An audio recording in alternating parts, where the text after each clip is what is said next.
Bismillahirrahmanirrahim. Assalamualaikum warahmatullahi wabarakatuh.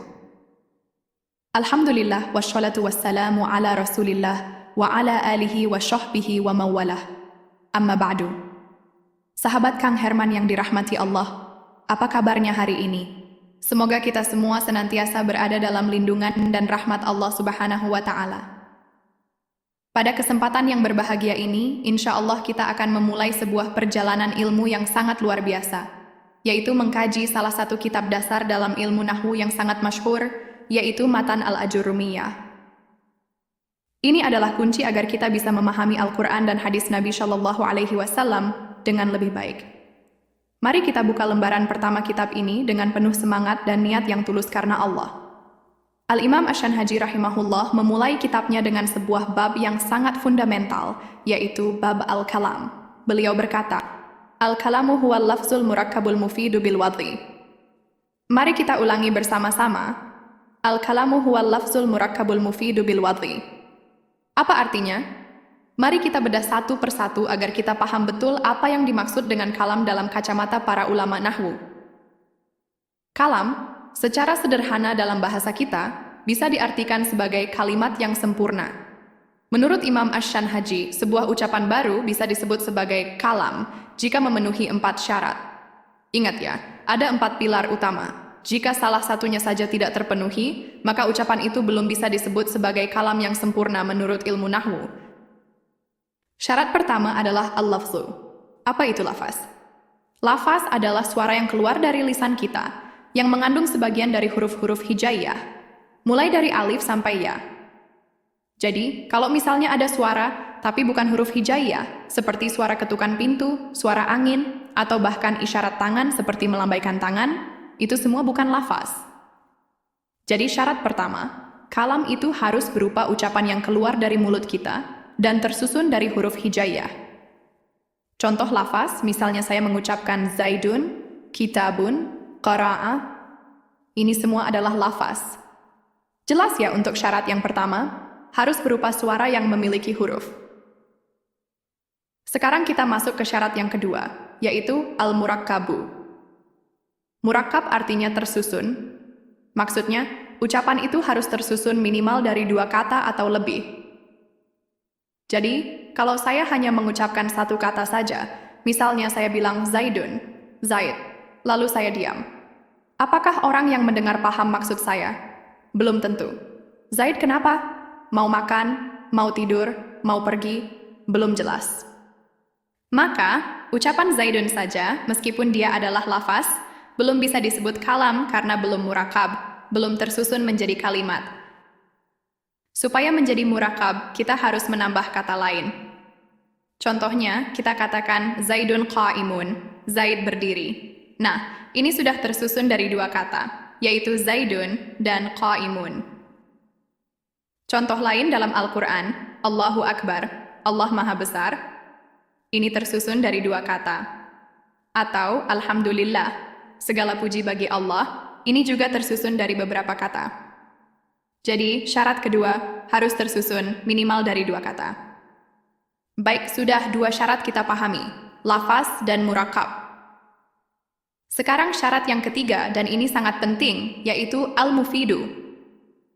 Mufid artinya memberikan faedah atau pemahaman yang sempurna.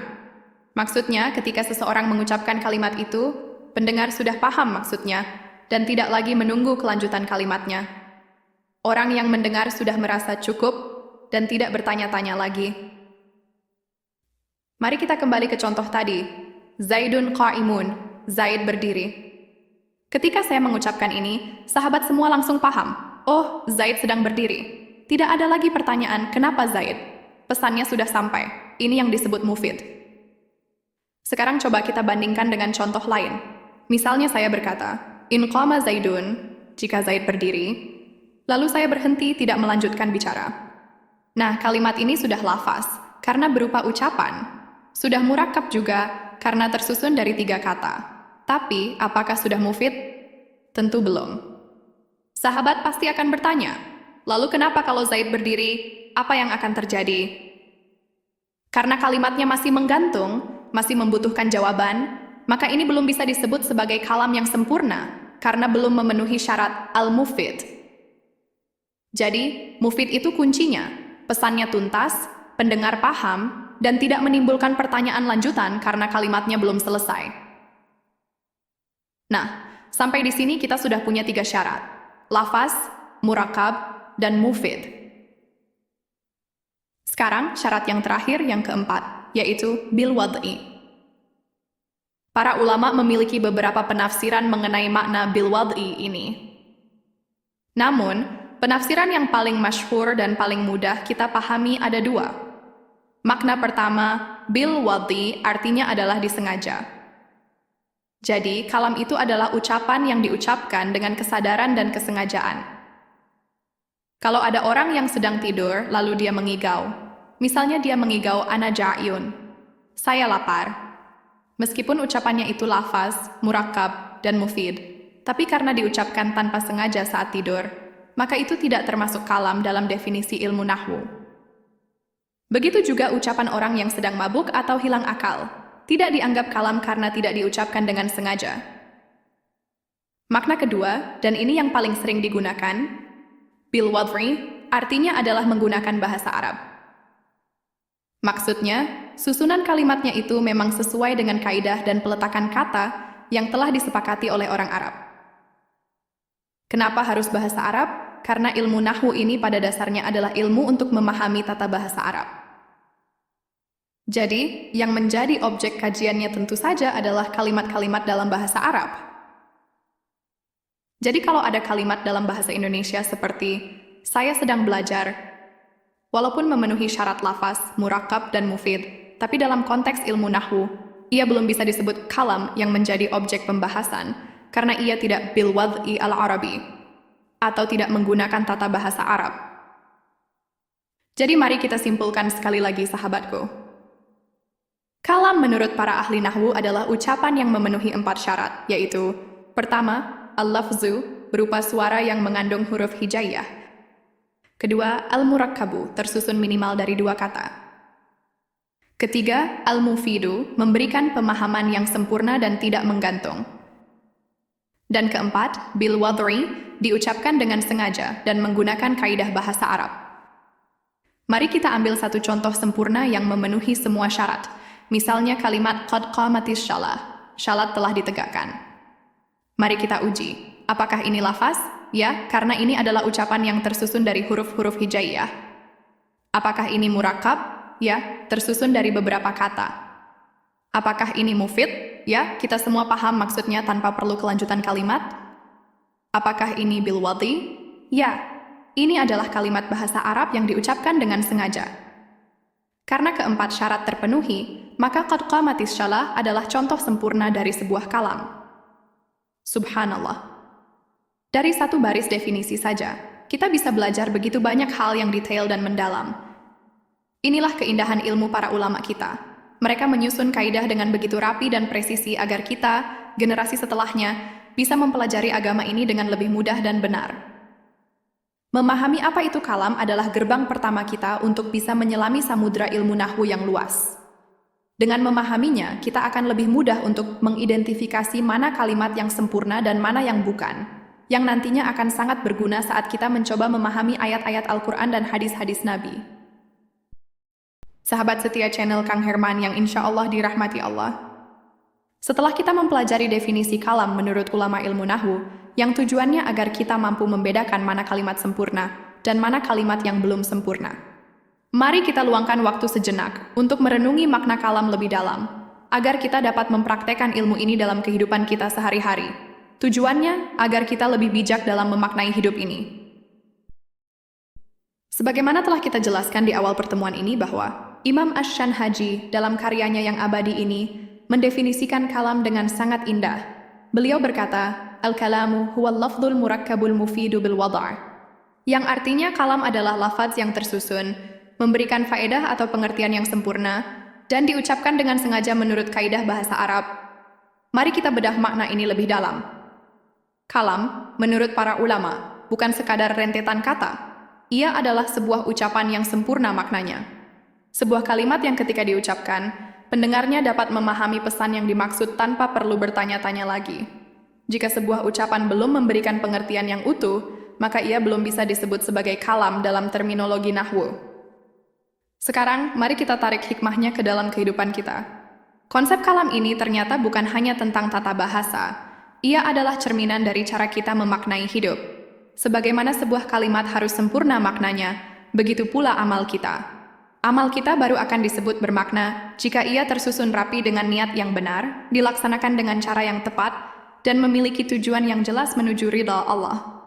Coba kita renungkan syarat yang pertama, lafzun murakkab, yang berarti tersusun.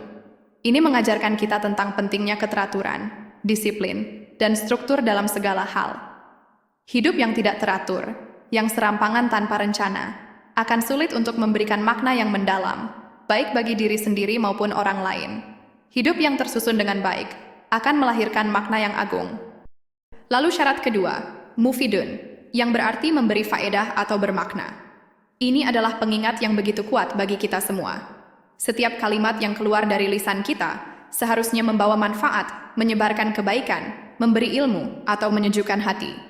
Bukan sebaliknya, yang justru menimbulkan keburukan, menyebar fitnah, atau melukai perasaan. Begitu jugalah seharusnya setiap detik dari hidup kita, hendaknya ia memberi manfaat. Maka, benarlah jika dikatakan bahwa kalam adalah cermin hati. Sebagaimana perkataan adalah cerminan dari apa yang ada di dalam batin, maka hati yang jernih dan bersih secara alami akan melahirkan kalimat-kalimat yang indah, menenangkan, dan penuh hikmah. Lidah hanyalah penerjemah dari apa yang bersemayam di dalam kalbu. Oleh karena itu, belajar tentang kalam bukan sekadar belajar tentang struktur bahasa Arab. Ini adalah sebuah perjalanan spiritual. Kita belajar bagaimana menyusun kata demi kata untuk membentuk makna yang sempurna. Dan pada saat yang sama, kita belajar bagaimana menyusun niat, amal, dan tujuan hidup kita agar menjadi sebuah kehidupan yang bermakna di hadapan Allah. Imam Al-Ghazali pernah berkata, lidah adalah penerjemah hati. Jika hati itu baik, dipenuhi dengan iman dan takwa, maka kata-kata yang keluar darinya pun akan menjadi baik dan penuh berkah. Namun sebaliknya, jika hati itu rusak, dipenuhi dengan penyakit seperti hasad dan kesombongan, maka tutur katanya pun akan menjadi tajam, menyakitkan, dan menjadi sumber luka bagi sesama. Maka mari kita jadikan setiap ucapan kita sebagai doa.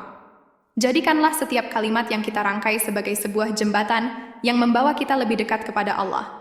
Karena sesungguhnya, kalam yang lahir dari hati yang bersih dan tulus memiliki kekuatan untuk menyentuh dan bahkan menghidupkan hati-hati yang lain. Dan ingatlah selalu pesan para ulama, ilmu tidak akan pernah hidup dan bercahaya tanpa adanya bimbingan seorang guru. Maka, teruslah bersemangat dalam menuntut ilmu, rendahkanlah hati kita di hadapan para guru, dan jangan pernah berhenti bersyukur atas setiap pintu pemahaman dan makna yang Allah bukakan untuk kita.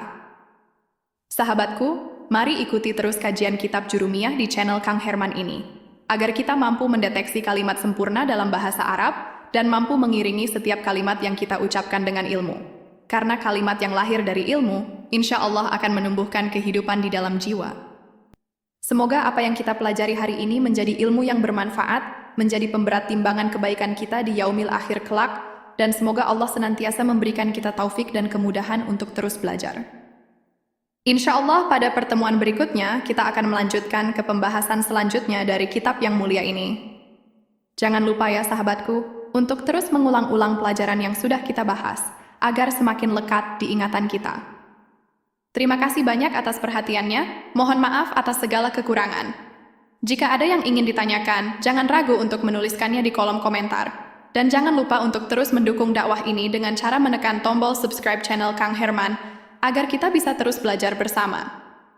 Akhirul kalam, wabillahi taufiq wal hidayah, wassalamualaikum warahmatullahi wabarakatuh.